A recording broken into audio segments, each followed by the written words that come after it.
Hello friends, welcome to our channel. இன்னைக்கு நம்ம channel இத பத்தி பார்க்க போறோம் அப்படினா ஒரு flower pot எப்படி கிரியேட் பண்றது அப்படிங்கறத பத்தி பார்க்க போலாம். வாங்க வீடியோக்குள்ள போலாம். ஜஸ்ட் ஒரு ரெக்டாங்கிள் எடுத்துக்கோங்க. சோ ரெக்டாங்கிள் எடுத்துட்டு இந்த மாதிரி வெர்டிகலா உங்களுக்கு எவ்வளவு பெருசு வேணுமோ அவ்வளவு பெருசு போட்டுக்கோங்க. ஓகேயா? சோ இதுல உங்களுக்கு என்ன மாதிரி டிசைன் வேணுமோ அந்த மாதிரி கிரியேட் பண்ணிக்கோங்க.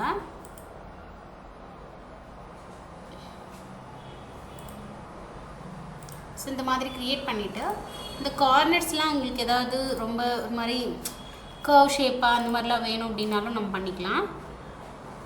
ஆன் ஃபேஸ் அப்படின்னு சொல்லி வரணும்.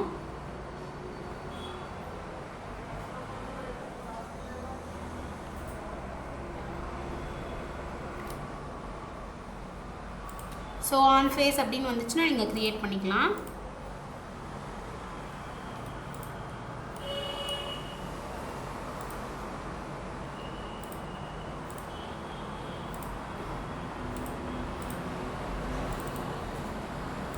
இந்த மாதிரி செலக்ட் பண்ணிட்டு இந்த மாதிரி பிளேஸ் பண்ணிருங்க. அப்புறம் எரேஸ் எடுத்துட்டு இந்த அன்வான்டடா ஃபீல் பண்றதெல்லாம் delete பண்ணிருங்க. ஓகேயா? சோ delete பண்ணிட்டு நமக்கு இந்த பேனல் கூட வேண்டாம். சோ இந்த மாதிரி delete பண்ணிருங்க. அப்புறம் சர்க்கிள் எடுத்துக்கோங்க. சர்க்கிள் எடுத்துட்டு இந்த மாதிரி ஹரிசாண்டலா இங்க இருந்து இந்த பக்கத்துக்கு ஒரு லைன் போட்டுருங்க. அப்புறம் ஃபாலோ மீ எடுத்துக்கோங்க. ஜஸ்ட் இத டபுள் கிளிக் பண்ணி அப்படியே இப்படி வந்து கிளிக் பண்ணிருங்க. ஒரு நிமிஷம். ஸோ டபுள் கிளிக் அந்த ஃபேஸ்ல பண்ணிட்டு அப்புறம் லாஸ்ட்டாக வந்துட்டு இந்த மாதிரி கிளிக் பண்ணிங்க அப்படின்னா ஃப்ளவர் பாட் ரெடி ஆகிடும். ஸோ இதுக்கே வந்துட்டு பெயிண்ட் அப்ளை பண்ணணும் அப்படின்னா இது செலக்ட் பண்ணி ரைட் கிளிக் மேக் குரூப் கொடுத்துருங்க. இங்கே போனீங்க அப்படின்னா நிறைய டைப்ஸ் ஆஃப் மெட்டீரியல் இருக்குது. ஸோ உங்களுக்கு எது மாதிரி வேணுமோ அந்த மாதிரி மெட்டீரியல் அப்ளை பண்ணிக்கோங்க. இப்போ நான் வந்துட்டு இந்த கலர் அப்ளை பண்ண போகிறேன். ஓகேயா? ஸோ அடுத்து இதுலேயே வந்துட்டு ஒரு பிளான்ட் வேணும் அப்படின்னு நினச்சிங்க அப்படின்னா இங்கே காம்பனன்ட்ஸ் அப்படின்னு இருக்கு இல்லையா? ஸோ இந்த இடத்துல காம்பனண்ட்டில் போயிட்டு பிளான்ட்னு கொடுங்க. PLANT பிளான்ட் அப்படின்னு கொடுத்தீங்க அப்படின்னா ஸோ நிறைய இருக்கும். இதில் உங்களுக்கு எந்த மாதிரி பிளான்ட் வேணுமோ டவுன்லோட் பண்ணிக்கோங்க. ஸோ இதில் பார்த்தீங்க அப்படின்னா நிறைய இருக்குது. பாட்டு கூட இருக்குது. நீங்கள் நினைக்கலாம் பாட்டு க்ரியேட் பண்ணிக்கலாம், டவுன்லோட் பண்ணிக்கலாம் இல்லைன்ட்டு.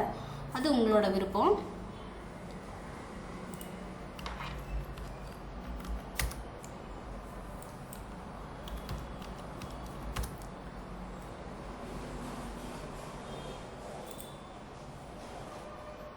ஸோ இதில் உங்களுக்கு எது வேணுமோ அந்த மாதிரி டவுன்லோட் பண்ணிடுங்க. டவுன்லோட் பண்ணிட்டீங்கன்னா இந்த மாதிரி வந்துடும். ஸோ இப்போ பார்த்தீங்கன்னா இந்த இடத்துல தனியாக இருக்குது. ரைட் கிளிக் கொடுத்து எக்ஸ்ப்ளோட் பண்ணிடுங்க. எக்ஸ்ப்ளோட் பண்ணிவிட்டு நம்ம வந்து இப்போ இந்த ஆப்ஜெக்டை மட்டும் இதை மட்டும் மூவ் பண்ணிட்டு வந்து இங்கே நம்ம பாட்டுக்குள்ளே வச்சுட்டு இது ஸ்கேல் பண்ணிடலாம்.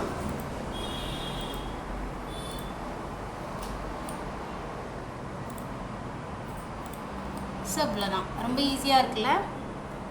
மூவ் இதை கொஞ்சம் சென்டராக மூவ் பண்ணிக்கலாம். ஓகேயா? ஸோ ஐ திங்க் எல்லாருக்குமே எப்படி நம்ம இதை கிரியேட் பண்ணுறது அப்படிங்கிறது புரிஞ்சிருக்கும்னு நினைக்கிறேன். Thank you for watch this session. Please subscribe and press the bell icon to get the updated notifications.